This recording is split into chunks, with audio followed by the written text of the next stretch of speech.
It's the morning of June 22nd, 2019, about 20 minutes before 10. And we're standing here on Route 9, south of the city of Plattsburgh. I sometimes forget my norths and my souths and my easts and my wests. But south of the city of Plattsburgh, across from the Texas Red Hot sign at Clare and Carl, so it's a very well-known area. Further up the road we see Stewart's, and there's a wiry radio station, and the publishing company down the road from there. So it's an area that people are familiar with. We want to familiarize everybody with where we are, because you're going to have to know where to turn in the future, right? That's right, Calvin. All right, who are you? I'm John Rock. I'm part of the project that started on Crab Island, and now we're in the Battlefield Memorial Gateway project, which is going to be a very beautiful historical park telling the military history of the entire North Country from the Revolutionary War right on up to past and present, right to today. That's just his name. And their names are? I'm Michael Cashman, I'm the Plattsburgh Town Supervisor. All right, years ago, John, do you remember what year it was when you put that flagpole up? 2003, I have it right there. 2003. Yes. So when you put your hat on in the morning, you read it backwards and say it was 2003. Yeah. So that was, it'll be 16 years ago this September. I think we saw something in the newspaper or something, and I got a hold of Gordy. I said, "Do you know this John Rock fella?" He said, "Yeah, I know him, but we'll go anyway," he said. That was a very proud day that we had out there, the day that we raised. We have 50 American veterans buried on the island over there, and we finally restored their flagpole, which had been left, and it was totally rusted away, pile of rubble, and it was, nobody cared, but they gave their lives for that flag, and it's still flying for them. And there's also some of the opponents are buried there also. Yes, it's one of the only places in the entire world that we know of. Maybe we've missed something in the history books where the enemy is buried with the Americans. Okay. And they're in mass graves. The British and the Americans are all in mass graves. That's all they could do. Yep. We're going to explain a little bit more about that. It's in the town of Plattsburgh, or is it? It is, Yes. it's in the town of Plattsburgh. All right, Yes. so that's, when did you first hear about it? Probably not in 2003. No, so a funny story.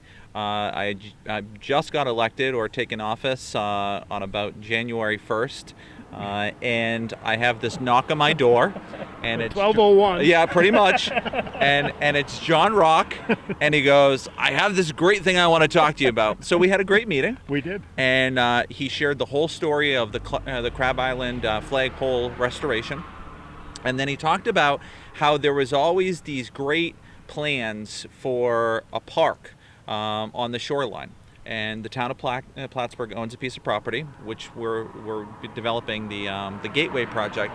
And I said, "John, can you do me a favor? Can you give me a year?" And he goes, "Yep, I'll give you a year."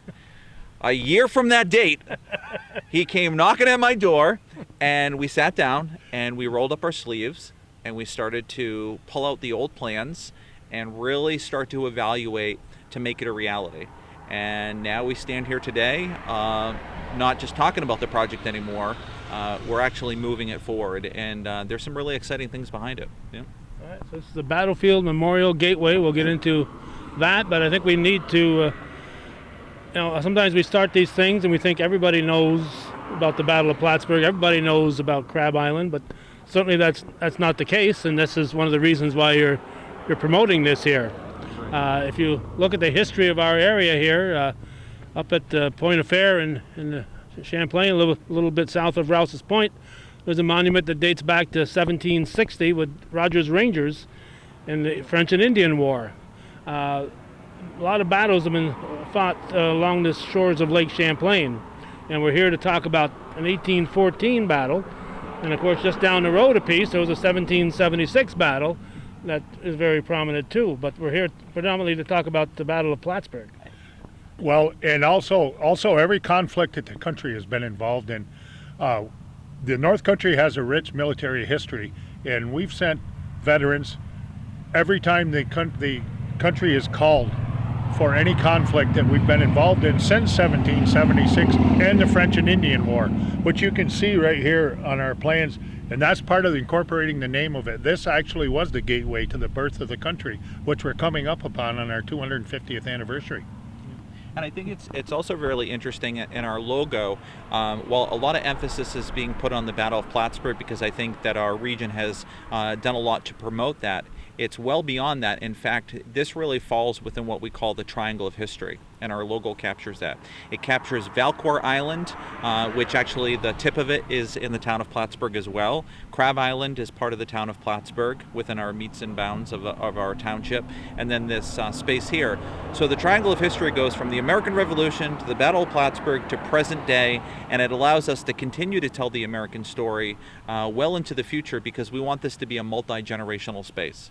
We want people to be able to look back into the past, but be able to bring new individuals, the youth of our nation here, so that they understand and appreciate those sacrifices, but also understand what it means to be called into service in the future. Yes, too many people think their whole life is just an entitlement, that we show up and we're entitled to this, we're entitled to that. They forget that a lot of people have battled and fought to earn you that entitlement, and you got to have to roll up your sleeves once in a while yourself. You and I don't know if you were there today, John, we just left the North Country Honor Flight, and honoring 15 veterans, actually 16, because one of the guardians was also a Vietnam veteran, and he's going there with his father. But honoring these veterans and letting people forget that people have sacrificed and continue to sacrifice. It's terrible, the amount of suicides we're getting right now with our current people that come back, and there's a lot of sacrifices continuing to be made so that we can have our way of life, and people sometimes just don't appreciate that enough. Yeah. And this is, of course, as you said, the birthplace. This is how our nation was formed here. We look back at the French and Indian War and the stuff that happened up and down here, all the way down to Crown Point and so on, and then look. Once our nation was starting to be formed in 1775, and then the Battle of Plattsburgh here, which we think saved this portion of the country for the Union, for the nation. One thing, Calvin, that a lot of people don't know, that this area right here, right on down to Washington, D.C., was already a province, and they had it named out of Quebec. It was going to be the Columbia province. And had we lost what took place right here, we would have all been speaking French in this area. Back in the French and Indian War, yeah. Well, because the French fought with the British, they took a lot of the French at gunpoint and brought them down here during the War of 1812, but just to man their ships and to arm their troops, help them, the number count, the man count on their troops, and they forced a lot of people from Canada into the armed forces of the British military, and this was going to be the province of Columbia. That was already named onto this area. So, and then from that period on, we've turned around and we've fought every conflict: World War I, the Spanish-American War, World War II, which liberated the world. That's what's such great about the Honor Flight guys, and the Korean War. And let's not forget the people from this North Country. And I lost a lot of good friends over there. The Vietnam War. There's going to be a beautiful tribute to our Vietnam vets in this park too. That they deserve the honorable mention and the honor and dignity that they deserve for serving over there. Okay, is there a website or a Facebook page set up yet, Mike? There is. I think it's really important to begin to discuss the distinctions and the partnerships that we've established. So the town of Plattsburgh owns the property itself. We own right here? Yes. So the jetty section of the park. The partnership with the town is we're really the planners, we're the ones that are facilitating the grants, and then the Clinton County American Legion, with a focus through 1619, which has been doing a lot of legwork over the years, is going to be the fundraising arm. Okay, so it's a public-private partnership. A lot of people have heard about this. We're bringing our two groups together, and then slowly what will happen is we'll bring other groups in, over the course of the weeks and months and years, because what we see this is going to be a perpetual project.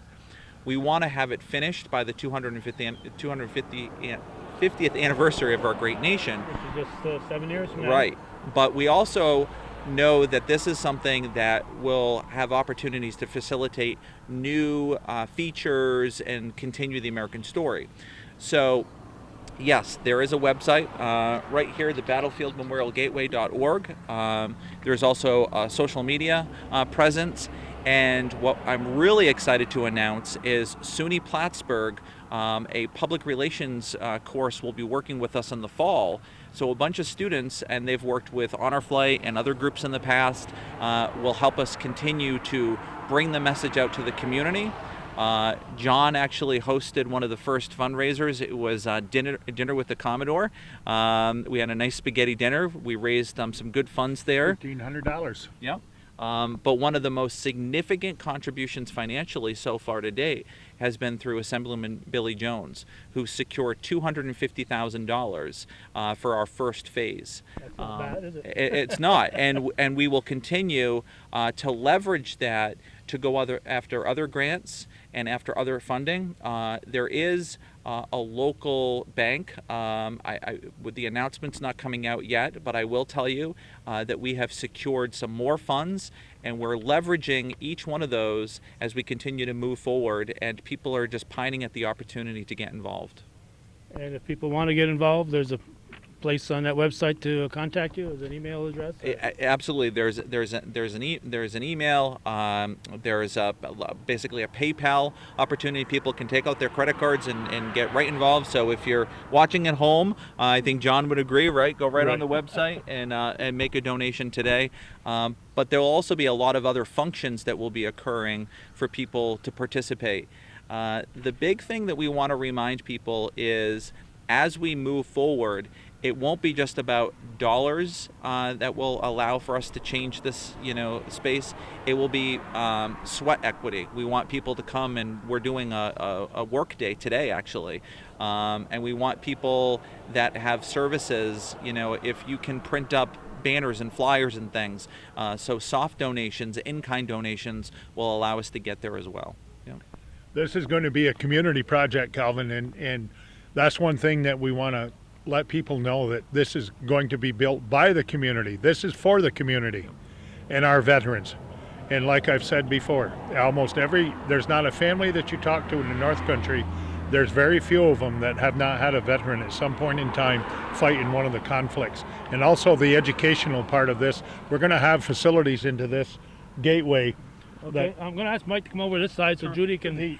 Judy's on the camera and kind of zoom in on that board there. It's kind of tough with this bright light today. It's tough to see that viewer, so she's going to do the best she can. These areas here, we're going to have a boat. Let's point where we are right now. Yeah, we're up here. Walk into the property. Yeah, we're up here. This is up here. Yeah. And we're going to come down, and then we're going to cross the tracks.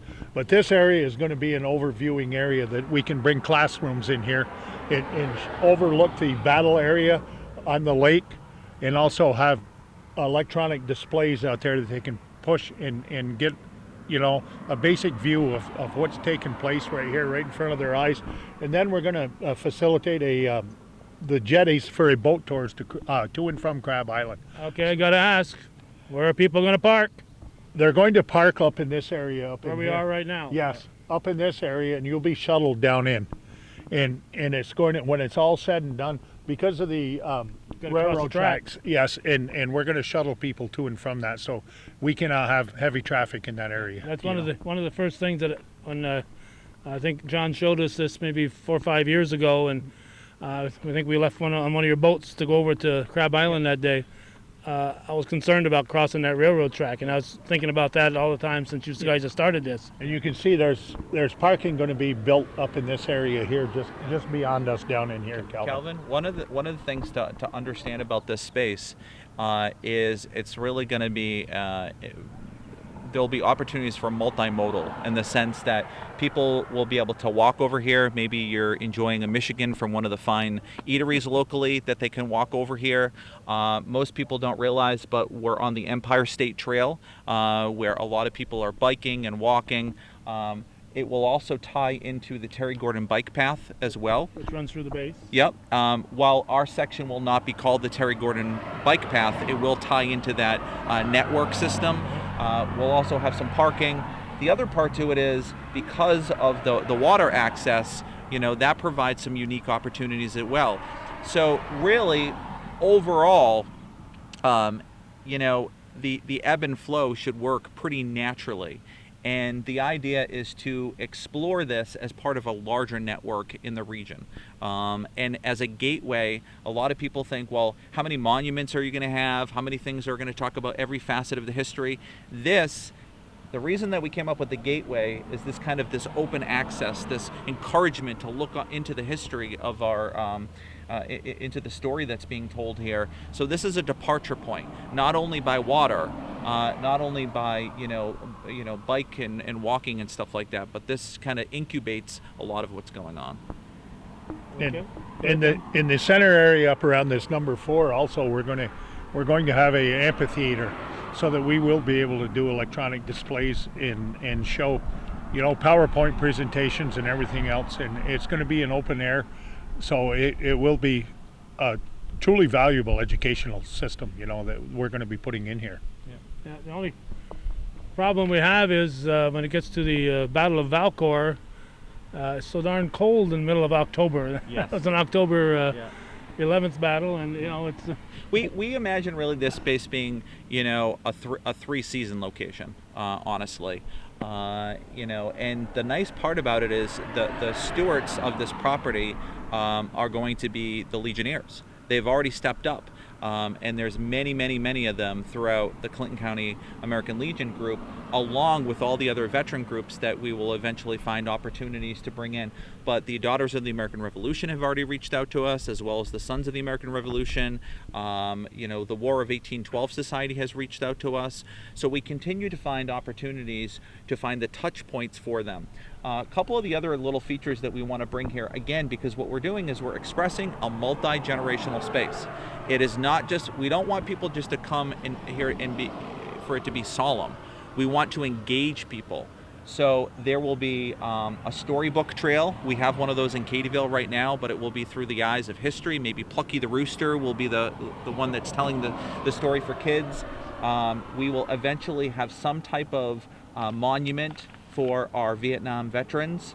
We'll have a child's activity. Of course, John was talking about the canopy-styled area, this educational deck. And then when you're talking about phases, this portion here will be more in the second phase. We want to create opportunities to get people down to the water so that they can experience that, so that they can really better understand what's going on here. These jetties have some opportunity. This will be more developed with a boardwalk, and this will be more naturalized. So you may not be able to see them very well, but you can see some kayakers here, and the idea is that if you want to come down and do some fishing off the jetties, you can still do that. It really has lots of different features to it. all right. So we're gonna wander down there. So the town owns all this property now? Correct. Yep. And we have any idea? Yeah, when you first got it? for many years now. I mean, this concept has been out there for well over a decade, and probably longer than that. So what is interesting to note is this property used to be owned by the Air Force Base. I mean, this is how they used to bring the barges in to bring some of the fueling, for the various needs of the Air Force Base. So this property within itself has a historical connection. Yeah. And we also have pamphlets over there that are free. Yep. So Stop if in you and pick one up. stop in and pick one up, our website, and we also have a P.O. box in Morrisonville for checks. If anyone would like to mail a check, it's 825 P.O. Box, Morrisonville, New York. And don't make the check out to John Rock. It'll still go into the fund. Calvin, now that we've had a chance to take a look at the logo, I just want to bring this in. So our partnerships are the town of Plattsburgh and the Clinton County American Legion.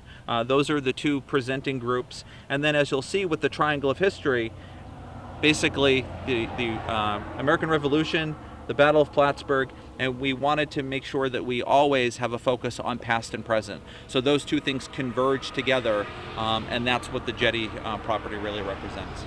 Okay? Okay. So if we have nothing else at this point, we'll wander back there. Or we'll Here, we'll turn our sign. Yeah, you got to put our sign back so that people driving by can see it. Maybe Judy can turn and show where Claire and Carl's is located, so people will be more familiar with where we are. And as I said, there's a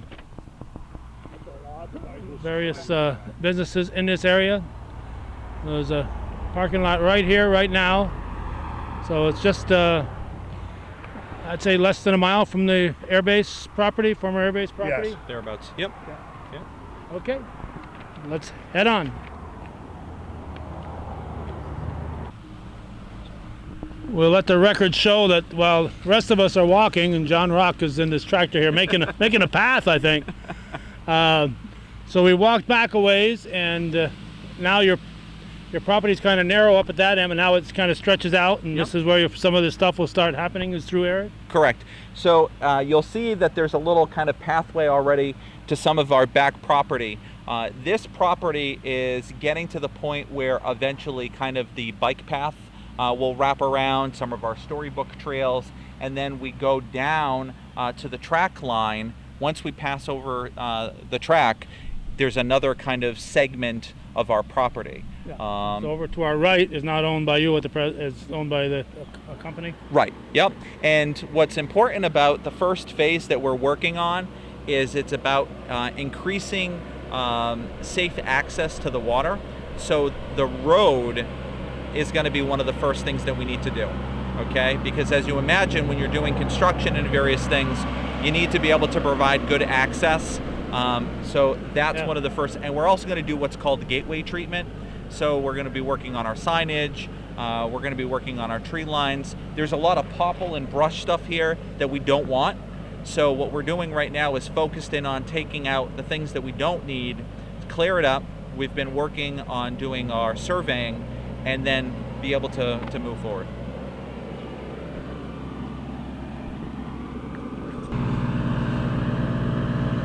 After a short walk, we've reached the area near the lake, and here's the area of my concern. Is this open area with no rails, no up and down rails that are stopping traffic, and you got trains coming through here. So tell us what's going to happen here, Mike. Sure.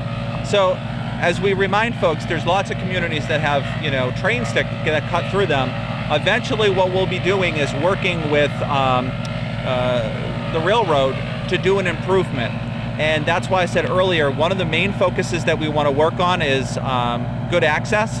In fact, we don't want to be entering where we are today, ultimately. Where your camera is pointed, that down there eventually is where we would like to have our crossing. We anticipate crossbars coming down, where a lot of people see that. We are still working and engaging with the railroad.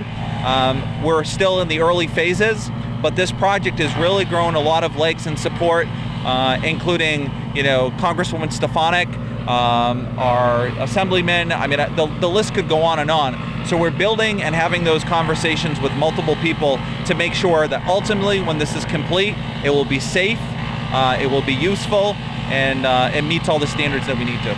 So they'll have those rails, those up and down rails, or whatever they call them, bars? They will have whatever the safety requirements are to meet them. And I say that not to be cheeky, but to be able to say that the railroad will help us dictate and define what's the responsible way to service this. Yeah, so people can't just absent-mindedly cross. They'll have, if a train is coming, they'll know. Yeah, we anticipate that there'll be some type of cross-signal acknowledgement, that the train is coming. Just like you expect them to cross a normal railroad track at normal intersections.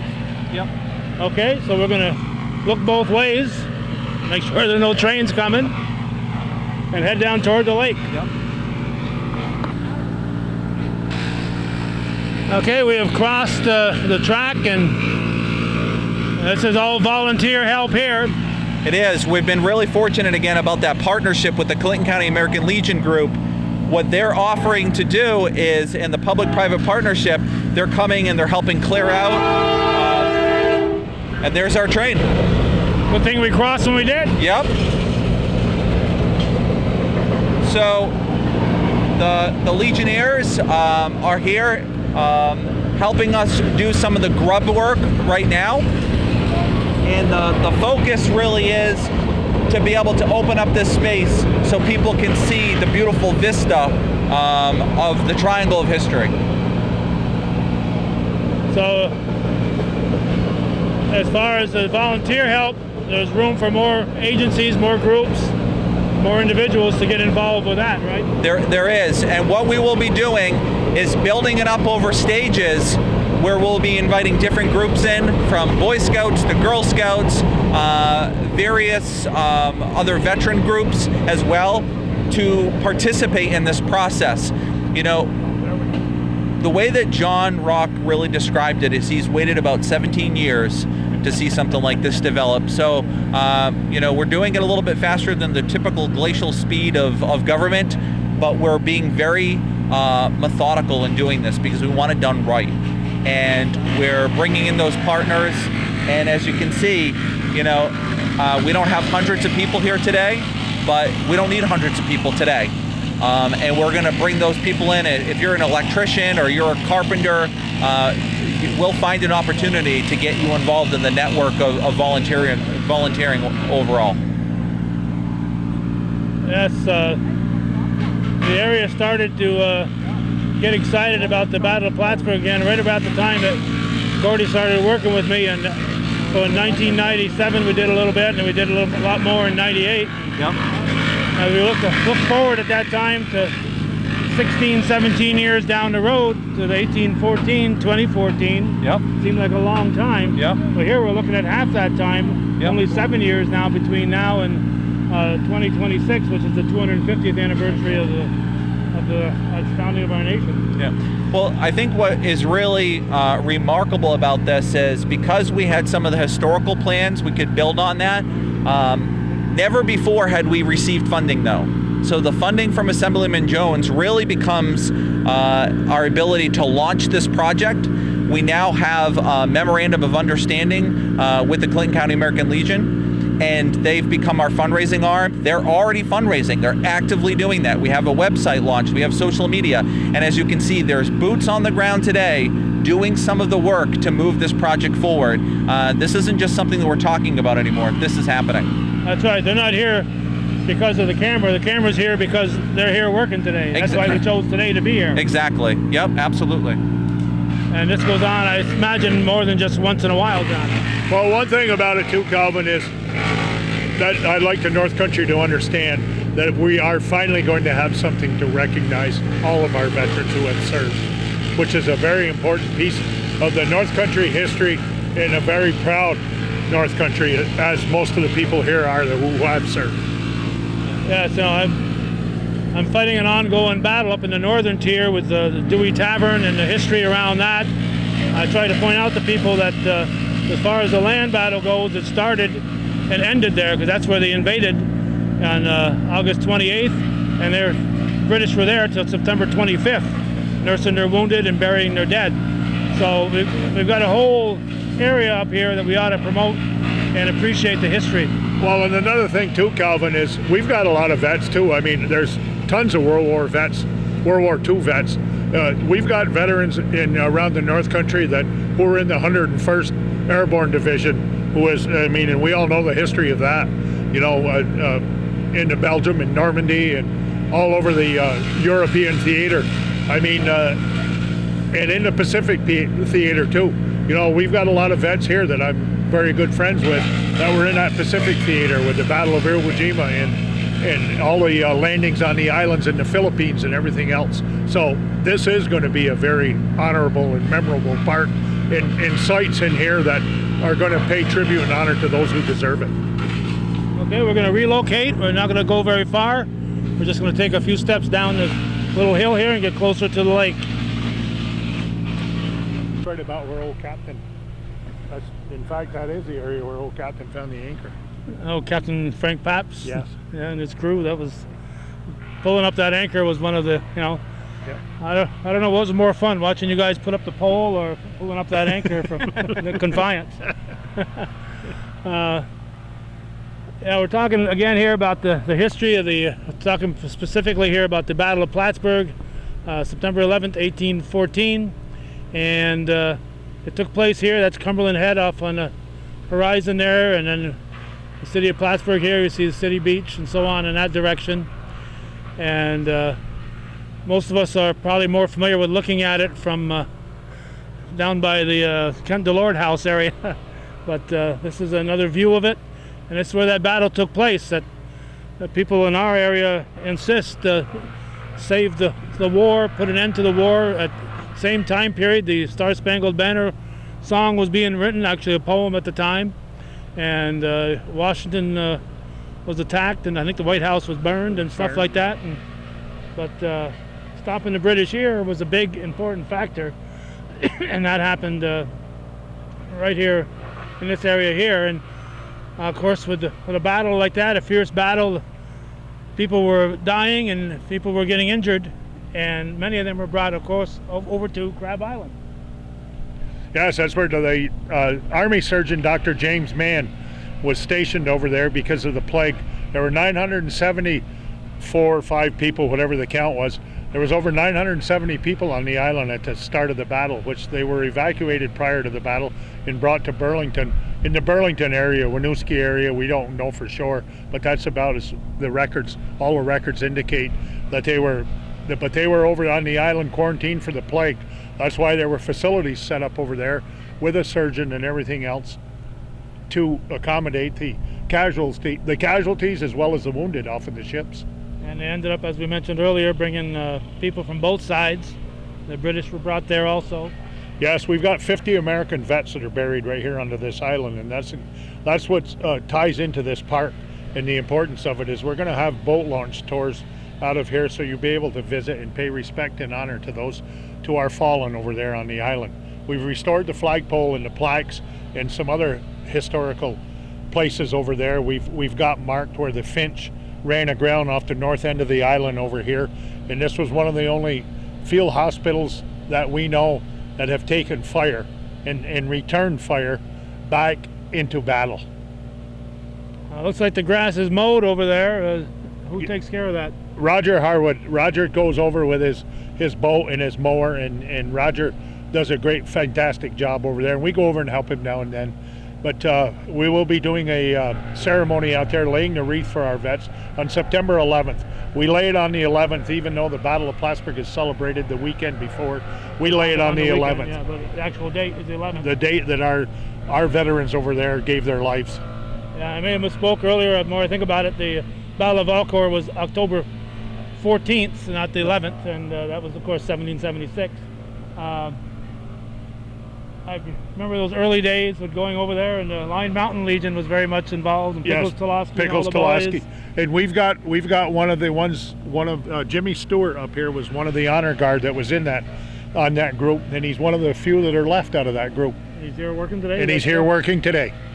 So, and as you can see out here on this first pier, we've got a new neighbor that has taken over the park. There's the Osprey. See him in the nest right there? Over there, yeah. See him? He's built the nest, and he's kind of inhabited that one pier. So we're going to leave him there because we call him our good luck bird. Calvin, I think it's worth noting that Crab Island was actually recognized by Congress as a military park and cemetery, and that property at one point was actually sold as access land. So it lost that designation, and our group is actually working with Congresswoman Stefanik to actually get the designation back. We feel that it is an honor that is not only appropriate, it's befitting of those people. It should have never left. The island actually falls again within the municipal boundaries of the town of Plattsburgh, and it's the volunteers that have been stewards of this island for many, many years, from rehabbing the flagpole to mowing the grass out there, to keeping the tradition alive of the annual ceremonies. So this all works in concert with what we're trying to achieve in the Gateway. It's not just about the physical improvements of the property to get people there, but it's making sure that we recognize and tell the story. In fact, it's one of the reasons that the town of Plattsburgh collaborated again with 1619 and Post 20. We became the first town in the North Country to receive the designation as a Purple Heart town. And so, I know you've asked a couple of times about parking. There will actually be special designations down here for Purple Heart recipients. So again, it all plays into the larger opportunities to thank, to celebrate, to remember, and recognize our veterans. And for those who don't know, Purple Heart is what you get if you've been wounded in action and survive. Yes. So Yes. yes, so it's very important to recognize these people. Which we have a large number of those in the North Country, Yes, and veterans. you got to kind of find them though, because they're not out there showing No. you their Purple Heart. No. They come back and they just resume their life and. But that's what's so important about this gateway, is that it is such an important piece of history down here at Calvin, and it opened the door for the birth of a new nation in which we still live under the freedoms of it today. And many families and stuff that stayed right here and established roots and connections in the North Country are still here from that period of time.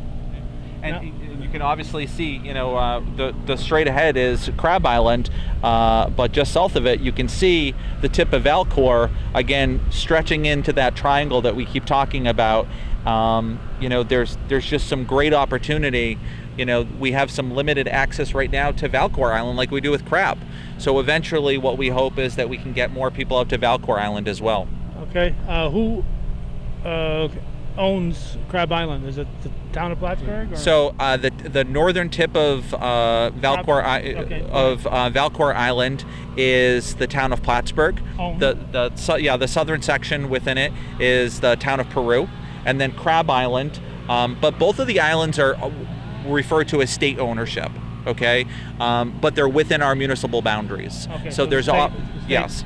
Technically as the owner. Yeah, so there's opportunities though because of that. And interestingly enough, both of those islands fall within the Adirondack Park.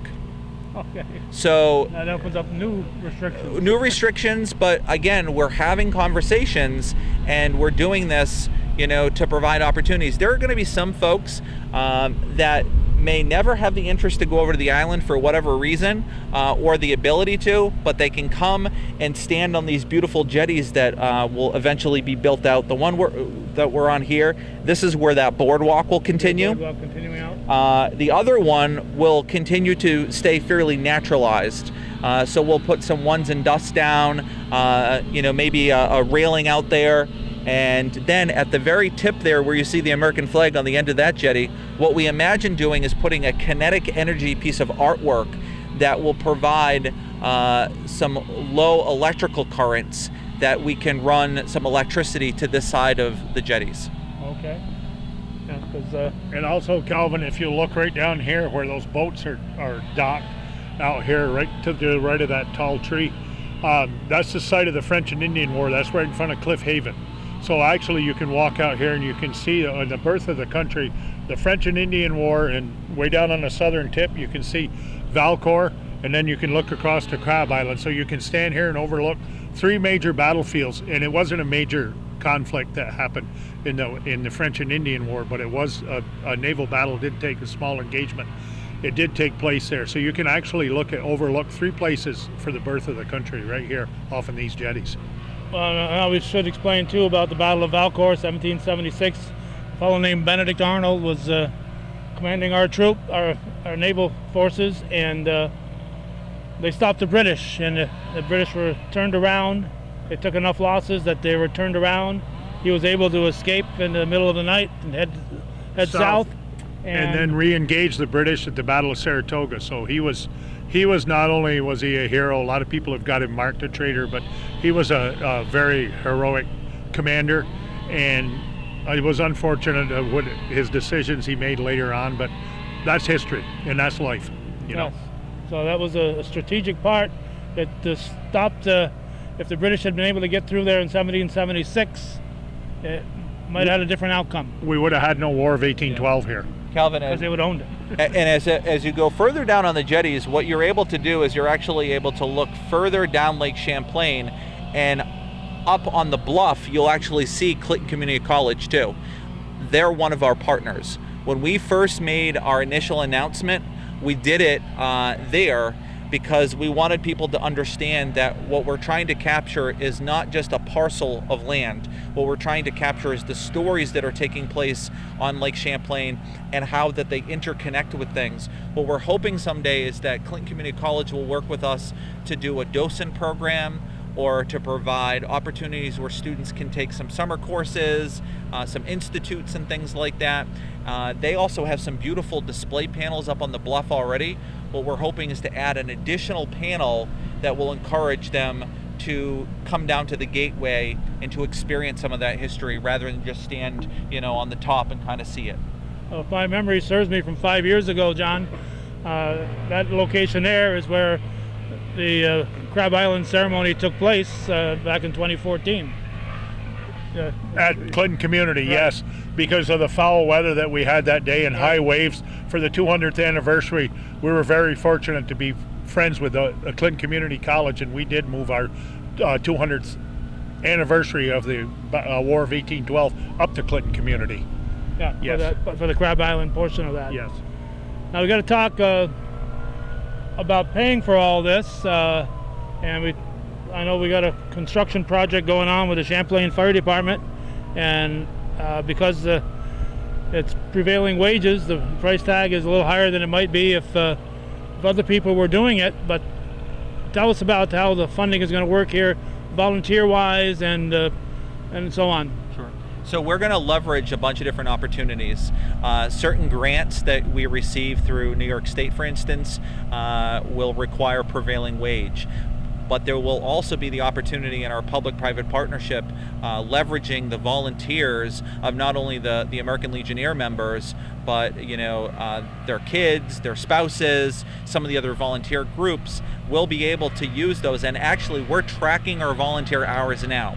What most people don't recognize is that a volunteer hour actually has a certain price tag associated to it. I think it's in the upper $20 per hour.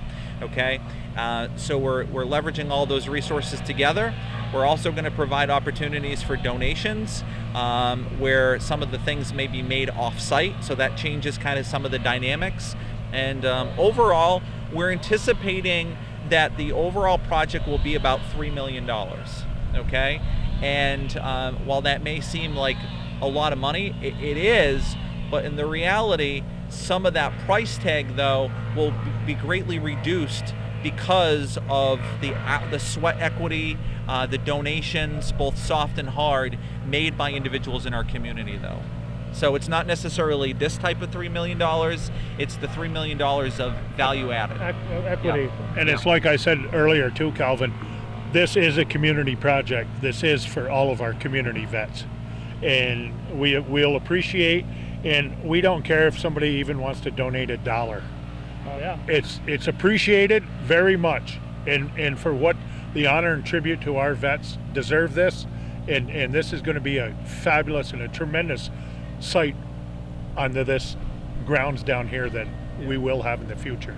Calvin, I'd like to say that for all of your viewers, we've been talking about how people can get involved, and one of them is kind of think of it this way: do a sacrifice challenge. Our veterans sacrifice so much for us, and each one of us, maybe we buy a cup of coffee every day, maybe we get pizza on Fridays with our family. Can you find an opportunity to sacrifice once, weekly, monthly, yearly, and even though it may seem like a small donation, all of those dollars can be leveraged when they're put into the bucket. So I challenge your viewers to find something that they can sacrifice. Again, it could be a cup of coffee, could be the pizza on Fridays with the family, it could be something bigger, but it really goes a long way. It could be an hour's worth of work here. Absolutely, yeah. Okay. Go ahead, John. Yep, and that's another thing that we encourage people to go to our website, battlefieldmemorialgateway.org, and there's donate buttons on there. And like I said, if you find loose change, we'd appreciate it to have it donated here. All you have to do is to go on there, and 75 cents is appreciated. Go on there. It was $1 a moment ago, now he's dropped it down. Well, I'm just yes, yeah. But yes, anything. Well, that's a Canadian dollar. Yeah, anything of that nature would be appreciated. There's no donation that's too small. That's right. Yes. That's what I tell people when they donate to Hometown Cable. I've never sent any money back. Yes. It wasn't enough. Yeah. All right. Anything else we should look at down here, gentlemen? No. That's pretty the overall picture. That's pretty well the overall picture, and what a beautiful site. That's what I said. There's nothing more beautiful than the Lake Champlain, and to have an area to tell the area history of what's taken place here, and just for the sacrifices that all of our vets have made through over the years and through the conflicts and everything else, and there's no greater place than looking right here to show you the beauty of this, what they fought for in our freedoms. Yeah, so I invite folks who want to see what has been done in the past to visit our website. We've got a bunch of videos there, but also Jim Millard's Lake Champlain website is a fantastic resource. Yes. He's done a tremendous amount of research on all the things that have happened over the years here in Lake Champlain. Yes, yes. Well, just encourage people to like the Battlefield Memorial Gateway Facebook page. The plans are there, you can see it. We're posting photos as we continue to develop the property. When there's work days, they've been posting, notices on that so people can come down and join us and get involved and roll up their sleeves. So, we're still in the early stages, but we're very thankful. And I want to just take a personal point of privilege. Hang on to that, because our battery is going to take a superior point of privilege and die on me here. Don't go away. Keep that thought. Okay. Hold that thought right there, Michael. Okay, Michael? All right. I just, Calvin, thank you, first of all, for coming out and being with us today. But the one thing that I really want to stress and is actually to put the focus back on John and to thank him. He has been absolutely phenomenal. He is one of the truest ambassadors for our region's history, our nation's history, for veterans themselves. But we would not be here today if it wasn't for John's persistence, maybe a little nagging, but I mean it very sincerely. I consider myself blessed as an individual to have become such good friends with John. When John befriends you, he pulls you into a lot of different things. He dreams big, but if anybody knows how John got the flagpole done, with many other volunteers, but John is a very humble person. He needs to be thanked because with his involvement, I guarantee every one of your viewers that this project will see its full reality in the near future. John, what got you first aware of that flagpole? Well, Captain Frank and I, Frank Paps, who was a great friend of mine, we used to talk about it every time when he had the Juniper, and we'd go by, and him and I, we became friends, and we used to talk about eventually one day restoring it. And he went out and took it off on the island on 1995. And I was under the impression that it was being restored and put back together and everything. And come to find out in the year 2000, it was in a heap up to Point of Rush. Well, that kind of irritated me because we've got 50 American vets, it's like I've said numerous times, over on the island. And they fought for that flag. And their flag was not flying, nor did it even have a pole to fly on. So that's what kind of sparked me, as to the neglect and dishonor to the men who gave the ultimate sacrifice during that period of time. And ever since then, it's just became a passion and an involvement and an honor and a tribute to pay to these veterans every year. Yeah, that was quite an accomplishment. Actually, Gordy and I went the second time, the successful time. You had tried it one Yeah. previous time, and it didn't work out. So you said, roll up your sleeves and said, we're going to do it this time. I told him, I says, look at the bright side of this. When they pulled it over with the helicopter, I said, look at the bright side of this. And I'll never forget it. Kathy Reynolds was out there from Channel 5, and she said, look at the bright side. Your pole is underground and it's bent and everything. I said, look at the bright side, Kathy. This 6,000-pound flagpole is on the island. We will put it up. And we did. You did. Yeah.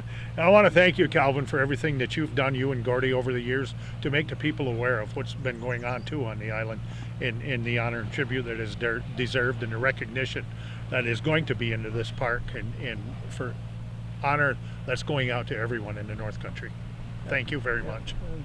I'm almost ready to fast forward to 2026, but we'll wait. We'll be there. We'll be there soon enough. Thank you, guys. Yeah. Thank you. Once again, what we've been talking about is the future home of the Battlefield Memorial Gateway. There are flyers here in this weather-protected box if you want to pick one up. Go to their website, www.battlefieldmemorialgateway.org. And this is where we are up here with the number one. That's number one. Hard to see through the viewer on a sunny day. Then on down, and when we cross the track, this is the area where we left off. And once again, our entrance here is there's the city of Plattsburgh boundary right there, so we're right at the edge of the city of Plattsburgh. Griffith Energy here is their neighbor, Texas Red Hots, Claire and Carl's. Across the road, Stewart's and Wiry and all those other good things. The Lake Champlain Weekly is published down the road. And